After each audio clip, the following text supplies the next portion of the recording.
Hey, this is Tracy Lewis with Stuff and Things with episode 27 of Winter is Coming Wednesday. Today I am starting in on some fun alternative style of cards.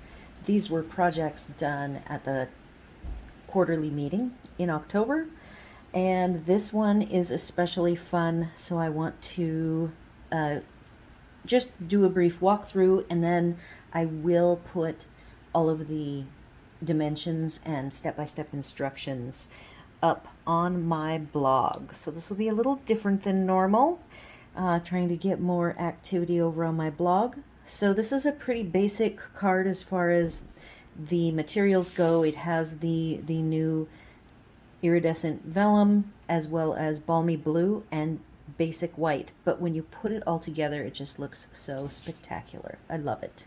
So I've got a triple bow in the front here. You can do any kind of bow you want. We have our big returning snowflake. I do have a little bit of thread. We've been talking about the thread and the metallic baker's twine kind of all winter season for me.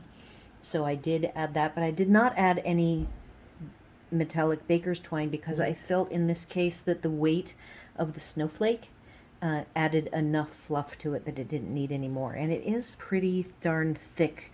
It uses a double layer of the organdy iridescent. This is the stamp punch. It was provided, this particular piece was provided. I don't have that punch, as well as I don't believe I own this stamp set, and I will have it on the supplies list. Let's see if I have this. Nope, it's Brightest Glow.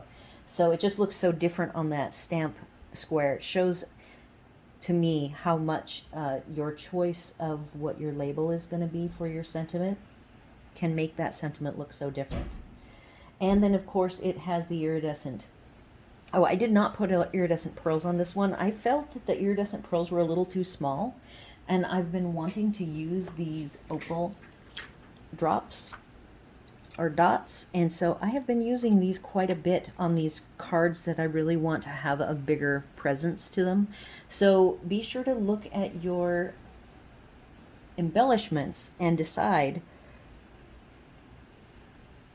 what size of embellishment fits best with whatever your goal is for your card. So here is the fun part of this card. I don't know what they would call this. This was a part of their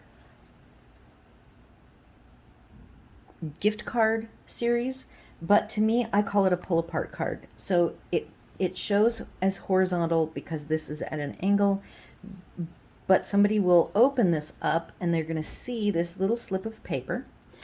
The reason why it's one of the gift card series is that it is the perfect height to have a gift card. You can use a double-sided like tear and tape or something to adhere the card to, because if you don't adhere it, it is just going to fall down. So just wanted to specify that. But the person is going to look at this. I'm going to back it up a little bit here so that you can see it better. All right, so I'm holding it, and I am a recipient, and I don't really know what to do, and I'm just going to start playing with it, and you'll see that this card has this piece of paper. It's adhered, but it's actually only adhered across one side. Then the pull apart, I would call it the sleeve part of the card, is open inside, and there's tear and tape on the top and the bottom. So to put it together is very simple.